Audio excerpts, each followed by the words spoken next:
Emirates 4 Tango on next sector request. Flight level 340. Kui me oma eelmises lendamise loos rääkisime sellest, kuidas saada piloodiks, siis täna räägime lennukitest ja helikopteritest kui erakätes olevatest transpordivahenditest. Elame ju siiski üpris pisikeses kohas, nii et kas pigem on helikopterid ja lennukid üks tore ja üpris kulukas hobi või saab lendamist ka reaalse transpordivõimalusena kasutada? Muidugi saame, on lihtne vastus sulle. Meil on õnneks olemas selline võluasi koht nagu saared. Kas või juba see, Hiiumaale on tore lennata, Tallinnast väikse lennukiga lennates see kestab 45 minutit. Kui te olete autoga, see võtab ikka tükk maad rohkem. Praam ise juba peaaegu 1,5 tundi pluss veel sinna peale minek ja kõik see.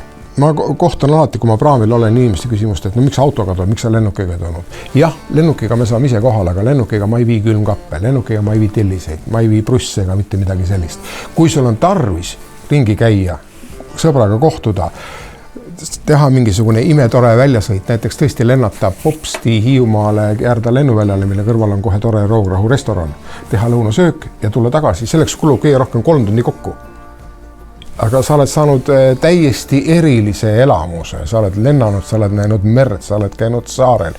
Ehk siis saared on üks asi. Teine asi on see, et meil kõigil juhtub niimoodi, et on pikad päevad, kus pole mitte midagi teha. Ja siis on mingid päevad, kus on hästi palju asju korraga. Kõik on korraga ühel päeval. Ja need asjad ei ole üldse mitte ühes kohas. Ma tunnistan, et ma olen käinud kopteriga matustel. Mul oli kiire päev, aga ma pidin seal käima. Ma olen käinud kopteriga suveteatris, vauaõetendusel. Jälle oli lihtsalt sellepärast, et see oli niivõrd kiire aeg, ma muidu poleks jõudnud, aga ma olin abikaasale lubanud, me kindlasti läheme ja me läksime sinna ja parkisime kopteri teiste autode kõrvale ja tulime pärast viimasena ära, et mitte väga tolmutada. Ja kui palju on dokumente. Viimasel ajal ei ole vist see pass niivõrd suur paber enam olnud, meil on pigem kõik on ID-kaartidega, aga me oleme käinud passi toomas Võrust, Tartust, Pärnust, Narvast, Kärdlast, Kuressaarest, igalt poolt. Nii helikopteri, lennuki kui ka miks mitte gürokopteriga saab liikuda mööda kõige otsemat ja sirgjoonelisemat teed. Ei ole kiiruse piiranguid, kurve, ümbersõite. Väike häda on lennukiga aga selles, et seda ei pargi suvalise kaubanduskeskuse ette. Lennuk vajab ju mingil määral ikkagi lennuvälja. Ja lennuvälja mõiste, kui me inimestele räägime, on see, et see ei ole mitte suur terminali hoone koos puhvet check-iniga. Lennuväli on tegelikult igasugune sobiv maalapike, kuhu lennuki piloot ehk kapten tunneb, et ta saab ohutult maanduda, kus on piisavalt ruumi ja see pinnas on sobiv selleks. Ja selle pinnase omanik lubab. Alati peab olema selle territooriumi valdaja nõusolek. Nii et lennukiga tegelikult käiakse ka väga-väga paljudes kohtades. Kui me võtame lahti sellise ametliku Eesti lennukaardi, siis seal need lennuväljasid on ikka mingi 20 pisikeste tiipudena, kus kõik mis on. Nüüd see oli lennuk. Kui me võtame nüüd kopteri, siis see pilt on kordadest veel laiem, sest kopteriga võimalik absoluutselt igal pool käia. Küll me oleme ju lehest lugenud, et kes käis jälle, kus toidupoes, parklas, kus jälle, mis oli. Aga ma kutsun üles, et inimesed ärge arvake, seda ei ole tehtud tavalise deputamise pärast. Selleks on olnud mingi täiesti mõistlik ja majanduslik põhjus, miks seda on tehtud. Ma ei julgeks nagu öelda, et mitte ükski pilootidest või kõik, kes me siin oleme kopteritega ringi lennanud, keegi meist pole läinud sellepärast, et ma olen sinna suure ehituspoe parklasse, las kõik näevad, et mul on kopter. Ei tee keegi niimoodi. See on olnud mingisugune teine põhjus. Ta annab ikkagi sellise ajavõidu päris suure. Näiteks kui lennata Narvast Kuressaarde, see on juba selline autoga ikkagi, ütleme, varahommikust hilisõhtuni terve päeva kinni panek. Aga kui sul on tõesti seal mingi poole tunni koosolek ja see koosolek ei ole mitte lihtsalt niisama natuke jutuajamist, vaid sellel on ka mingisugune sügav vajadus. Kui sul on võimalik lennuk võtta ja kui sa oled võimeline ise lendama, siis sa teed selle asja ära tund sinna, tund tagasi ja koosolek peale ja sul on 4 tunniga sa jaetud. Aga muidugi põhiefekti annavad tõesti saared. Vormsi, Kihnu ja Ruhnu. Ruhnu saarel on lennuväli. kõik ju teavad seda või äkki ei tea, aga Ruhnu saarel on täiesti korralik lennuväli ja Ruhnu saarele minek on tegelikult siuke paras peavalu, kui sa lähed laevaga, seal muud varianti polegi või siis talvisel ajal saab ka lennukiga sinna minna. Kujutame ette, et sul on piloodipaberid käes, sa oled lõpetanud selle kursuse, me oleme sulle lennuki rentinud. Kas ei ole midagi toredamat, kui on selline, nädal 2 enne jaanipäeva? Loodus õitseb, sa võtad Tallinnast lennuki, sa lendad Vormsile, sa lendad edasi Hiiumaale, siis sa lendad edasi Kuressaarde, sa lendad edasi sealt Ruhnu, siis sa lendad Kihnu, siis tuleb Pärnusse, sööd, see on paras, siis on juba lõuna käes. Sa muidugi võid ka pikemalt seda kõike teha ja lõpetad selle päeva, lendad näiteks Ridalisse, Lõuna-Eestisse ja lähed suitsusauna. Kilo Tango climb flight 360. Eesti väiksus on ühe koha pealt justkui õnnistus, teisalt aga mitte. Kui võtta nüüd kogu lendamisega seotud protsessid, eriti veel enne õhkutõusu, lennuki ülevaatus, vajadusel tankimine, lennuplaani esitamine, ruleerimine, kontrollid ja hiljem ka lennuki parkimine, vaadata, et see masin jääb turvaliselt oma kohale. See kõik võtab aega ja paratamatult mandrisiseselt ei tulegi see ajavõit võib-olla nagu nii suur, kui võiks arvata. Ta küll tuleb, aga mitte mägede kõrgune. Aga lendamine on lõbusam. Need vaated on palju ilusamad siin üleval. Ja oleme ausad, eks mööda maad on saanud sõita küll ja veel. Sellepärast võib-olla siin üleval ongi äge.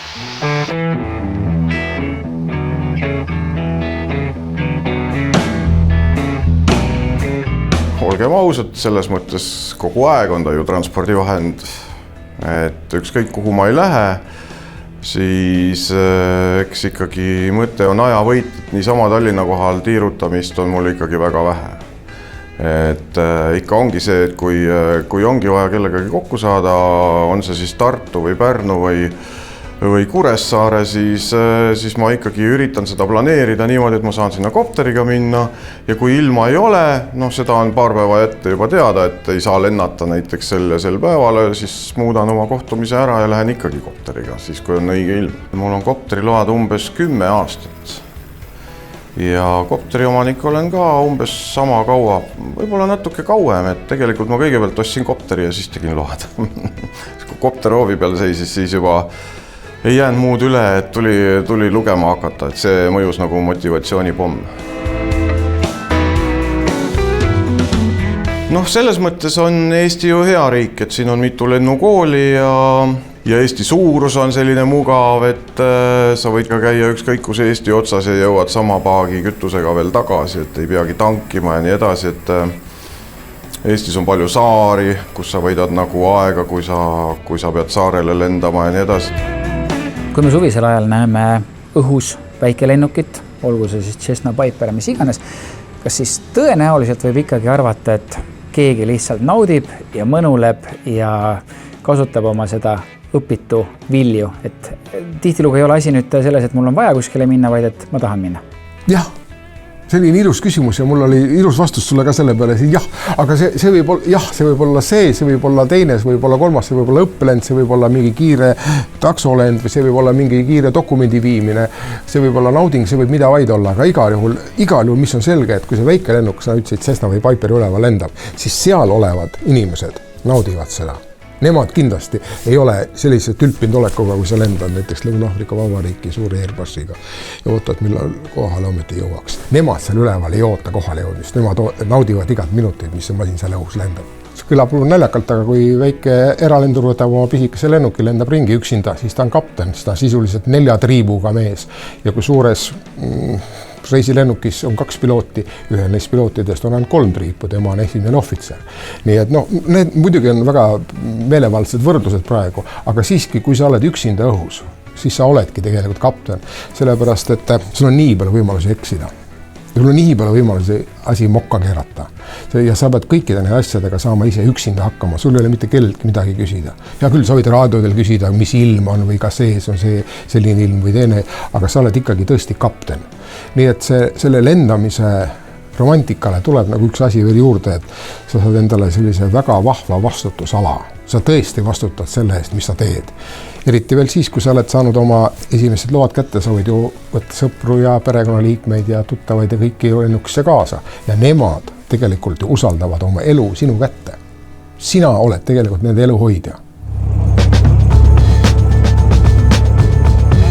Piloodipaberite õpe on kõik inglisekeelne ja ilmselgelt annab see rahvusvahelisuse vihje. Ehk siis Eestis tehtud paberitega võid välismaale ja ka välismaal lennata. Tõnis ütleb, et lennundus avab hoopis teistmoodi võimalused elus ja kui sa juba oled piloot, siis miks mitte lennata näiteks lähiriikidesse, sest süsteem on ju kõik sama, raadioside on sama ja ta on, kui sa oled Eestis harjunud lendama, on ta ikkagi väga-väga tuttav. Sul on võimalik oma maailma tükk maad rohkem laiali tõmmata ja seda just tänu lendamisele. Ja mis kummalistest lugudest rääkida veel, ma ei häbene seda öelda, et ikka juhtub lennunduses nalja. Ma olen sõitnud kord, mul oli asjad Tallinnast Tartusse, üksinda väikse lennukiga. Ja ma olin just peaaegu lennuväljale jõudmas ja üks poiss ja tüdruk hääletasid. Ja ma küsisin, kuhu te tahate Tartusse, ma ütlesin, tulge peale. Ja see oli see aeg, kus nagu lennuväljale turvakontroll oli tükmad kiirem, ehk siis mul oli vastava loaga auto, ma sõitsin lennuki kõrvale, ütlesin, tulge nüüd välja, istuge siia sisse. Nad taltusid, nad ei küsinud mitte midagi, nad olid väga, võib-olla tõesti natuke kohmetud, istud sisse, ma võin lennuki käima ja me olime kusagil Paide kohal. Siis poiss võttis nagu julguse kätte ja küsis minu käest, et kas siis tõesti nagu Tartusse. Tartusse jah, et läheb veel 20 minutit kohe kohal. Ja mis võis temale veel eriti võõristav olla see, et piloodi kujutus inimestel on alati see, et ta on ülikonnas valges särgis, tal on pagunid peal, tal on vormi müts ja lakkingad ja portfell käes. Oi ei, eralennundus on eralennundus. Milani tookord lüükste pükstega T-särgiga. Ja kui selline inimene lihtsalt võttis inimesed peale viis Tartusse. Tartus see lõpp, siis me muutusime jutukamaks juba. Ja Tartus nad olid juba väga õnnelikud ja oli juba vaatad ääri juba juttu, kas tagasi ka saab või. Aga see jäi sinna paika. Mis on see miski, mis teid lendamise juurest vaelub? Mitu asja. No esiteks juba selline nagu huvi, nagu inimesega kaasa sündinud huvi, et õhku tõusta. Et miks mõni lendab tuulelohega või siis miks mõni käib merel ja miks mõni käib kalal, et mõnes mõttes on ta nagu hobi, aga teisalt on ta mõnes mõttes nagu väljakutse ka, et ta on selline nagu rahulduspakkuv tegevus, et ta on ikkagi natuke keerulisem kui kala püüdmine. Võib-olla ma liialdan, et kala on ka keeruline püüda, et mina ilmselt ei saa kätte. Aga see väljakutse just, et see ettevalmistus, kõik see, mida sa pead meeles pidama, mida sa pead oskama, et see on ka asi, mis mulle meeldib. Mulle ei meeldi vedeleda. Eesti registris on 5 helikopterit, 37 väikelennukit ja 3 moto deltaplaani. Olgu rõhutatud, et need on Eesti registris olevad sõidukid, aga eestlaste hallata on ikkagi rohkem, sest et mõned lennumasinad on lihtsalt teiste riikide registrisse kantud. Mil moel hoiab see lennunduskogukond kokku? See on nii tore küsimus, mis sa praegu küsid. Ega siis täpselt nii nagu kõik teisedki kogukonnad. Meil on sellised iga-aastased legendaarsed kokkusaamised. Me lendame kõik oma lennumasinatega mingile lennuväljale või kellegi õue peale või kellegi suvilasse või kellegi eralennuväljale kokku ja lahkume sealt teisel päeval. See on üks variant. Teine asi, me jagame tiibasid siin samas klassis igal aastal, kes meie lennukooli lõpetavad. Siia tuleb ka 30–50 inimest kokku, sellise pisikesse ruumi ja ruum on pisike, sest et kõik hakkavad ju kohe rääkima. Rohkem ruumi vaja, see ei saa olla niimoodi laua taga istumisega. See ruum on rahvast täis ja kõik nad räägivad ja see ongi just see, kus me tuleme kokku ja me kõik meenutame, mida aasta jooksul on tehtud, kes on mis näinud, kes on midagi näinud. Teine asi, me tunneme kõik, me teame tegelikult, meil on tegelikult telefoninumbrid olemas, me teame, kuidas keegi käitub. See on selline, see ei ole niivõrd suur kogukond, et me ei suudaks nagu üksteist hallata või üksteist teada. Et jah, me lendame aeg-ajalt mingiste fly-innidesse kokku, kas me tuleme lennukitega või me tuleme lennukiteta. Me vähemalt tuleme kuidagi kõik kokku, sest seda momenti ei ole, et me tuleme lennukiga kokku ja kõik vaatavad teineteise lennukit. See on nii tavaline asi, kedagi huvitab see sinu lennuk. Sa mine pargise sinna lennuk sinna nurga tahara ja hakkame nüüd mingit juttu rääkima. Ehk siis see on selline seltskond, et kõik arvavad, et kui me tuleme mingisuguse 20-30 õhusõiduki parvega kuhugi lennuväljale maha, et siis on mingisugune lennukite imetlemine. Ei, see on sellele seltskonnal on see kõige tavalisem transpordivahend, millega tuldi kokku. Seal ei ole mitte kellegi seputada, sest kõik on võrdsed. kõik on ühest samast puntist, aga ja siis minnakse, tehakse üks korralik saun, korralik söömine ja siuke mõnus olemine ja mis on nüüd kindel, jutud ei lõppe. Jutud võivad olla peaaegu sarnased aastast aastasse, aastakümnesse, aga nad on alati natuke teistmoodi, nad on pisut uued, natukene uusi rääkijaid, natukene uusi kuulajaid ja see on selline mõnus kokkusaamine alati. Et jah, see vorm on lihtsalt kokku tulemine ja olemine. Jah, seda seltskonda ühendab kirglenda, mitte majanduslik olukord. Ja no loomulikult ta midagi maksab. Aga mina veel ei tea kedagi, kes oleks niimoodi jäänud nagu nukralt nutma nurga taha, et küll ma tahaksin lennata, aga ma ei saa. See ei ole enam nii kallis. See on võimalik kõigile inimestele ja seda seltskonda ühendab tõesti haigus, lennuhaigus, mitte majanduslik seis.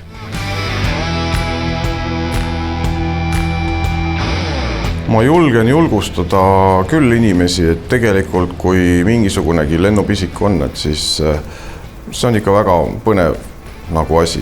Mina ikka viin oma tuttavaid lendama nii palju kui vähegi võimalik ja ma pole veel kunagi näinud, et kellelgi oleks paha meel olnud või kurb olnud või isegi need, kes pööraselt kardavad ja hammastega küüsi närivad, et neil pärast oleks nagu olnud selline tunne, et ma poleks vist pidanud tegema. Nagu kõik on nagu, ei saa olla. Et see on ikka äge asi tegelikult. Sügiseni on nüüd natukene aega, aga siiski, kes tahab kuidagi asjadega kursis hoida, siis kuidas teid leida? Ma ei tahakski öelda, kuidas mind leida. Ma saan nädalas 2-3 kõnet ikkagi. Ma ei tea, kus see minu number välja tuleb. See on väga lihtne number ka, 5-18-18-18. Ehk siis, aga see number liigub ringi ja alati ikka küsitakse, kuidas saab. Ja eriti kevad, et kui siin märts-aprill, kui kevad hakkab tulema, inimestel hakkab mingisugune sügelus pihta. Vabanemine, siis tuleb. Ja siis ma tegelikult enam-vähem kõik sellise jutu, et kuidas sa need raamatud läbi lugema, seminarid on nii, see on üks 10-15 minutiline telefonivestlus.